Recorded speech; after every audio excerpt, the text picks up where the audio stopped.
Outro. জীবনে সফল হতে গেলে কি কেবল অলৌকিক শক্তির প্রয়োজন নাকি নিজের চেষ্টাই আসল? প্রখ্যাত রম্যলেখক আহসান হাবিবের রবার্ট ব্রুস গল্পটি আমাদের এই চিরন্তন প্রশ্নের এক মজার উত্তর দেয়। পড়াশোনায় বারবার ব্যর্থ হওয়া এক কিশোরের গল্প এটি, যেখানে কুসংস্কারের আড়ালে লুকিয়ে আছে কঠোর পরিশ্রমের এক অনন্য কৌশল। মূল কাহিনী। গল্পের মূল চরিত্র আয়মান টানা 2 বার একই ক্লাসে ফেল করায় বাড়িতে ও পাড়ায় বেশ লজ্জিত অবস্থায় দিন কাটাচ্ছিল। তার বড় বোনেরা সবাই মেধাবী, ডাক্তার, ইঞ্জিনিয়ার, কিন্তু আয়মান ক্লাস 8এই যেন আটকে গেছে। ব্যর্থতার গ্লানি থেকে বাঁচতে সে মরিয়া হয়ে কোনো একটা জাদুর তাবিজের খোঁজ করতে থাকে। এক বন্ধুর মাধ্যমে সে এক সাধু বাবার দেখা পায়।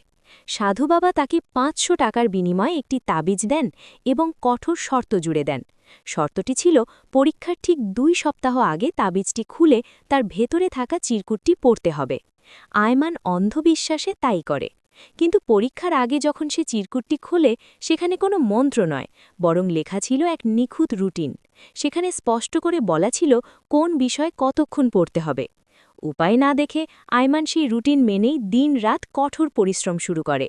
শেষ পর্যন্ত সে কৃতিত্বের সাথে পাশ করে। গল্পের শেষে আমরা দেখি আয়মানের বড় বোনেরা তাকে রবার্ট ব্রুসের উপাধি দিয়ে কেক কেটে উদযাপন করছে, কারণ রাজা রবার্ট ব্রুসের মতোই আয়মানও বারবার ব্যর্থ হয়েও হাল ছাড়েনি এবং শেষ পর্যন্ত সাফল্যের দেখা পেয়েছে। তবে মজার ব্যাপার হলো, সেই সাধু বাবা আসলে ছিলেন ছদ্মবেশে তার বড় বোনেদেরই পরিচিত একজন, যারা আয়মানকে পড়ার টেবিলে ফেরাতে এই বুদ্ধিকে কাজে লাগিয়েছিলেন। আউট্রো। গল্পটি আমাদের শেখায় যে সাফল্যের কোনো শর্টকাট নেই।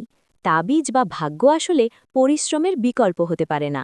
আয়মান যখন কুসংস্কারে বিশ্বাস করে রুটিনটি মেনে চলতে শুরু করেছিল, তখনই তার জয় নিশ্চিত হয়ে গিয়েছিল।